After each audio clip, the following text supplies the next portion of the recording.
Hey you guys, this is Faith Cawthon-Green and I'm going live today. God just dropped this in my spirit and I needed to share it. I feel like a lot of people need to hear this. And it's been a while since I went live. I just haven't been in a space where I really wanted to, but I want to share this word. And I was having a conversation earlier today, and then God just kind of dropped this bomb on me about free will and how free will is actually a trap. It's a curse. As we've been talking about, I've been talking to someone about, free will and people choosing God's plan or not choosing God's plan for their lives. And, everybody will always say, oh, well, we have free will, we have free will, we have free will.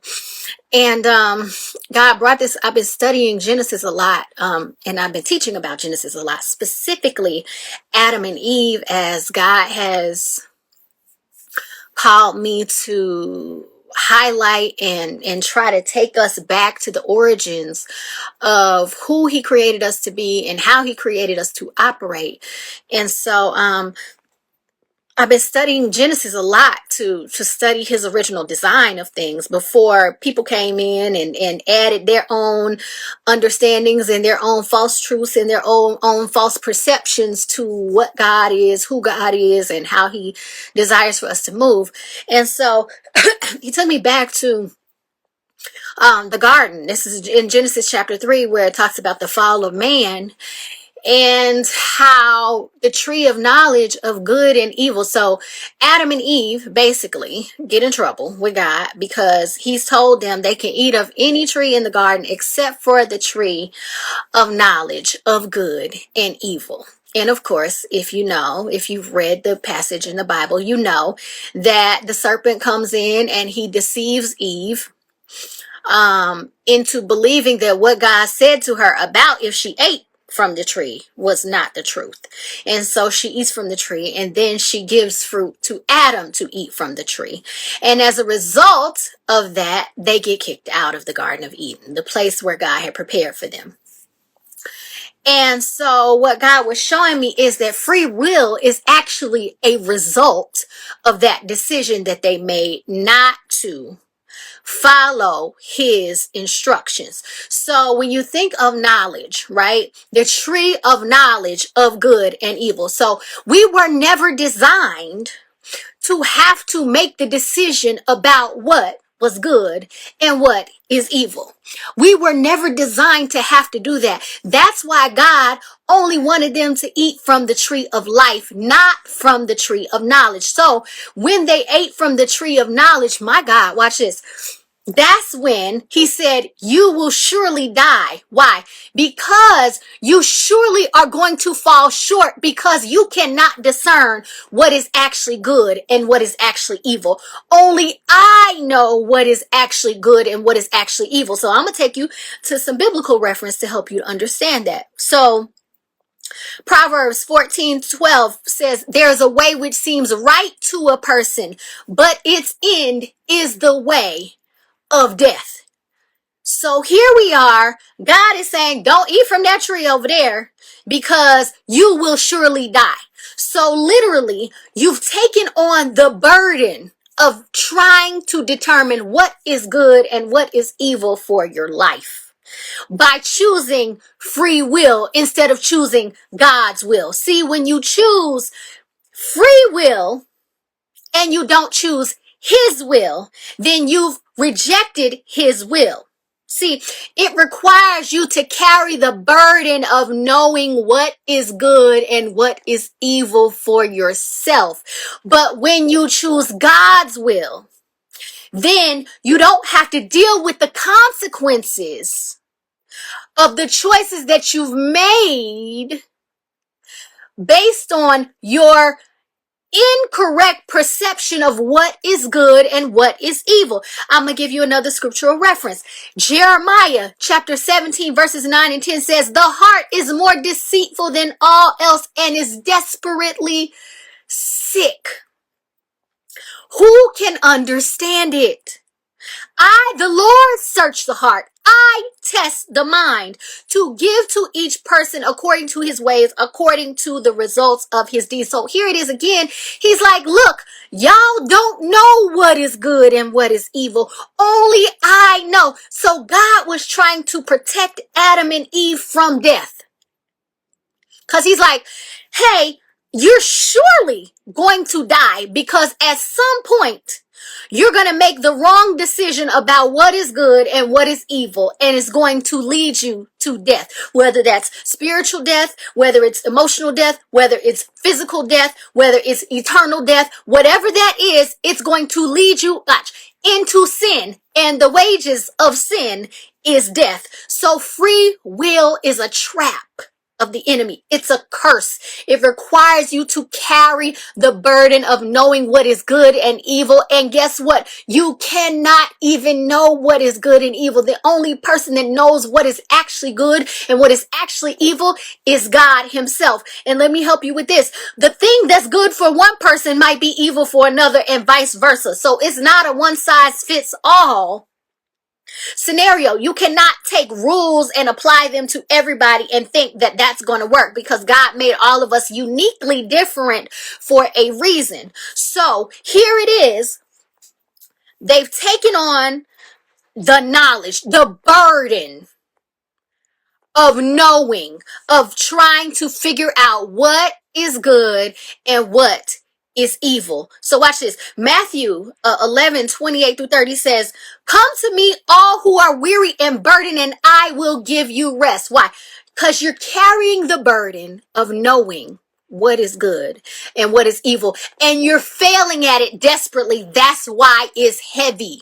That's why it's burdening you. So watch, verse 29 says, take my yoke upon you and learn from me, for I am gentle and humble in heart, and you will find rest for your souls. For you, my yoke is comfortable and my burden is light. So the yoke of my will, the yoke of you taking on my will and rejecting free will, is what makes the yoke comfortable and the burden light. But as long as you keep on carrying that burden of free will, you take on that heavy burden and the hard yoke. So taking on his will is to take on his yoke.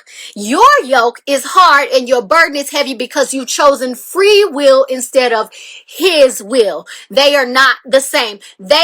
You cannot serve two masters. Either you're going to serve the master of free will or you're going to serve the master of his will. You cannot do both. You're straddling the fence, because again, you're operating in the curse mentality if you continue to try to adopt free will.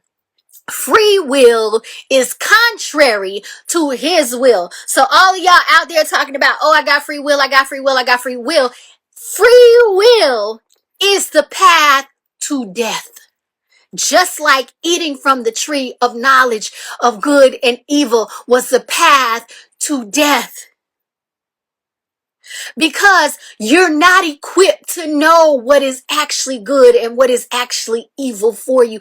And God designed it that way because he wants you to come to him to understand what is good and what is evil for you. So you've taken on a burden, a yoke that you don't even have what's necessary to carry. So your free will is going to break you every time. Your free will is going to cause you to stumble every time. Your free will is going to keep you stuck every time. Your free will is going to keep you down, keep you stuck in that mud every single time, because accepting free will is rejecting his will. It's a trap. You cannot know. You don't. That's the reason the tree of life dynamic was that God would decide for you his will for your life. Why? Because he knows what is good and what is evil. Adam and Eve couldn't discern that the serpent was evil. They didn't have it. And instead of going to God, this is what we do. Somebody will come to you and they will make a proposition. They'll make a good offer. You know what? It sounds good. That's what happened with Eve. Oh, this sounds good. And that's what a whole bunch of us do too. Oh, this sounds good. But instead of going back to dad and saying, hey, so this serpent made me this proposition. What do you want me to know about this? But she didn't do that. She just said, it sounds good. It looks good. So let me eat it. So let me consume it. So let me take it in. So let me take this opportunity. So let me take on this relationship. So let me take on this platform. So let me go in this direction. So let me go in that. No. And guess what? It led them to death in every way. Death wasn't even on the table before they got kicked out of the garden. It wasn't even a thing. It became a thing when they took on free will. So, the wages of free will is also death. It's a trap. Don't take on the free will because you're not equipped to decide what is good and what is evil for you. Only God is. Only God is. You're only equipped to embrace His will. He wants to save you from what is evil for you. But the only way He can save you from what is evil for you is if you embrace His will and follow His instruction. And we want to feel like that's what's trapping us. Oh, God is trapping me because I feel boxed in because this is what He wants me to do and I really want to do this over here. No, He's actually trying to save you.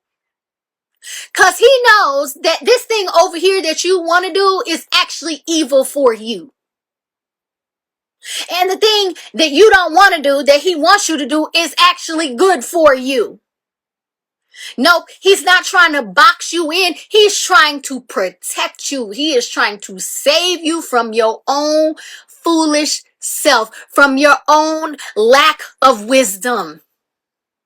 We keep trying to apply conventional, worldly, practical wisdom to a divine situation. No, your life was crafted and created by God. That means that in order to navigate it in the right way, you have to apply divine wisdom, not practical wisdom. You cannot apply something practical to something supernatural.